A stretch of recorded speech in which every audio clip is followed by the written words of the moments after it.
जय श्री राम दोस्तों आज के समय में बागेश्वर धाम या आप बोल सकते हैं धीरेन्द्र शास्त्री को शायद ही कोई ऐसा बच्चा या पुरुष या स्त्री होगा जो नहीं जानते हैं।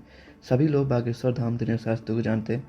उनके जो चमत्कार जो कागज़ पे लिख के बताना उनके नाम सभी जानते हैं। और बहुत से लोगों के मन में क्वेश्चन आता है कि ऐसी बागेश्वर धाम के पास कौन सी सिद्धि है जिससे ये सब चीज़ें वो कर लेते हैं। तो अगर आप और वो सिद्धि हम कैसे पा सकते हैं जो बागेश्वर धाम के पास सिद्धि है, तो इस वीडियो को आप पूरा देखिए। मैं आपको बताऊंगा कि बागेश्वर धाम के पास कौन सी सिद्धि है धीरेन्द्र शास्त्री जी के पास और क्या आप वो सिद्धि पा सकते हैं। तो इस वीडियो में आगे बागेश्वर धाम जी की सिद्धि जानने से पहले आपको ये जानना होगा कि बागेश्वर धाम हनुमान जी की पूजा करते हैं और हनुमान जी की अष्ट सिद्धियाँ क्या हैं। सबसे पहले वो जानिए कि हनुमान जी की अष्ट सिद्धि क्या है।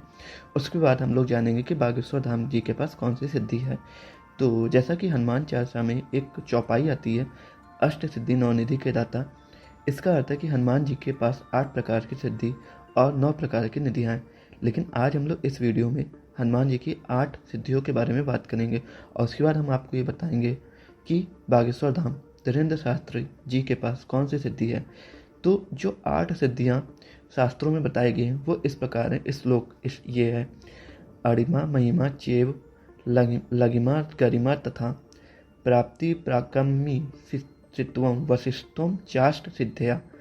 तो ये श्लोक बताए अर्थात अणिमा महिमा लगिमा गरिमा प्राप्ति प्राकम्य ईसत और वशिष्ठत्व, ये 8 प्रकार की अष्ट सिद्धियाँ कहलाई गई हैं।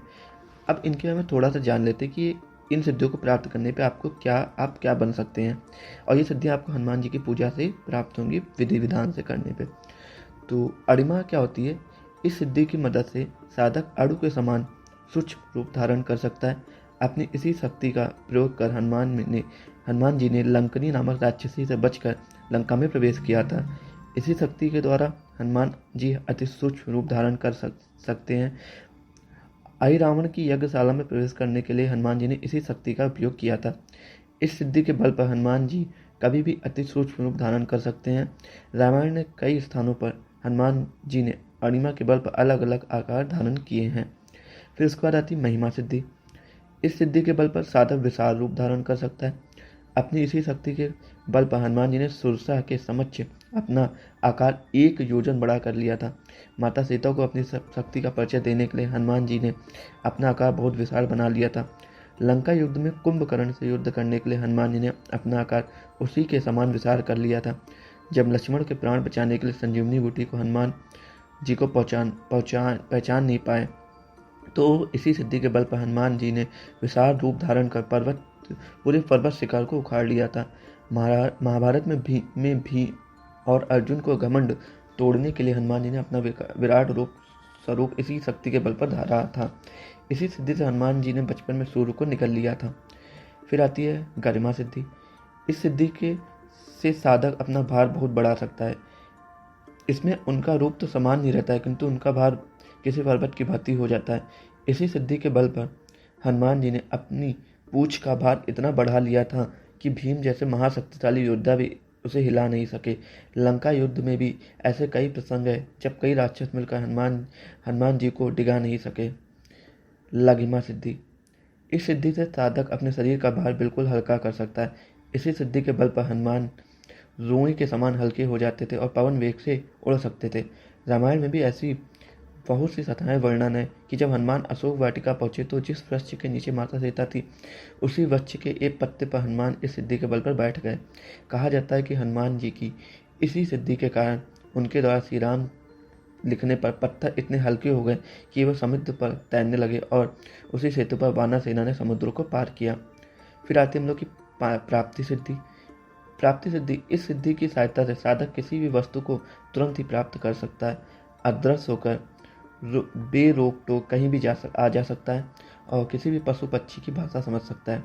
रामायण में हनुमान जी की इस शक्ति के बारे में बहुत ही अधिक उल्लेख है। कहते हैं इसी शक्ति या सिद्धि के बल पर हनुमान जी ने माता सीता की खोज की थी और उस दौरान उन्होंने माता सीता की था लेने के लिए कई पशु पक्षियों से बात भी की थी। फिर हम लोग की आती प्राकम्य सिद्धि। इस सिद्धि की सहायता से साधक की कोई भी इच्छित वस्तु चिरकाल तक स्थायी रहती है। इसी सिद्धि के कारण हनुमान जी चिरंजीवी हैं और कल्प के अंत तक अजर अमर रहने वाले हैं। इस सिद्धि से वे स्वर्ग से पाताल तथा कहीं भी जा सकते हैं और थल, नभ एवं जल इच्छानुसार जीवित रह सकते हैं। भगवान श्री राम की भक्ति भी हनुमान जी को चिरकाल तक इसी सिद्धि के बल पर प्राप्त है। ईसत्तु, इस सिद्धि की सहायता से साधक अद्वितीय नेतृत्व क्षमता प्राप्त करता है और देव अतुल्य हो जाता है। जिनके पास ये सिद्धि होती है उसे देव पद प्राप्त हो जाता है। यही कारण है कि महाबली हनुमान को एक देवता की भांति भी पूजा जाता है और इसी सिद्धि के कारण उन्होंने कई देवीय शक्तियाँ प्राप्त हैं।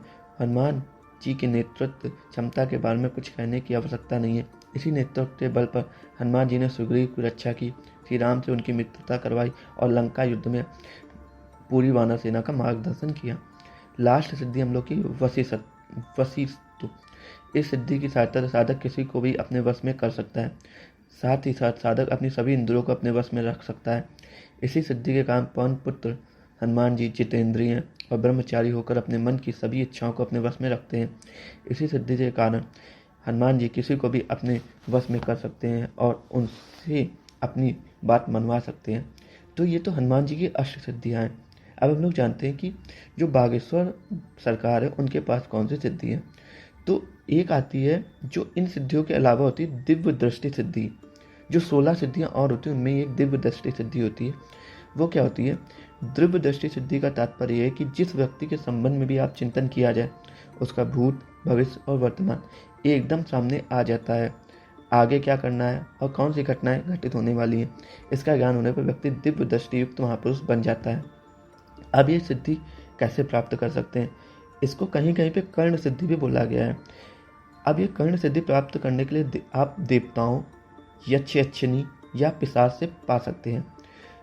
अब जब कोई सिद्धि पिशाच से प्राप्त करना होता है तो आपको 1 लाख, 1.25 लाख जप करने होते हैं, तो आप ये सिद्धि उससे पा सकते हैं। लेकिन जब पिशाच से प्राप्त करेंगे तो ये तांत्रिक मार्ग में आ जाती है और बहुत से साधक इसको मना भी करते हैं पिशाच सिद्धि, क्योंकि उसी को फिर कर्ण पिशाचिनी सिद्धि भी बोला जाता है। कहते हैं कि बागेश्वर धाम खुद बोलते हैं कि उन्होंने ये सिद्धि जानने की अपने दादा गुरु से पाई है। तो दादा गुरु ने वो सिद्धि कहाँ से प्राप्त की होगी? ये या तो फिर यक्षिणी से प्राप्त की होगी या देवी देवता से प्राप्त की होगी, क्योंकि अगर पिशाच सिद्धि होती तो वो हनुमान जी की मूर्ति लेके अपने पास में नहीं बैठते बागेश्वर धाम। तो अगर आपको वीडियो अच्छी लगी हो तो आप वीडियो को लाइक करें, शेयर करें और सब्सक्राइब करें और इस सिद्धि को पाने के लिए आप हनुमान जी की पूजा करें। हर हर महादेव।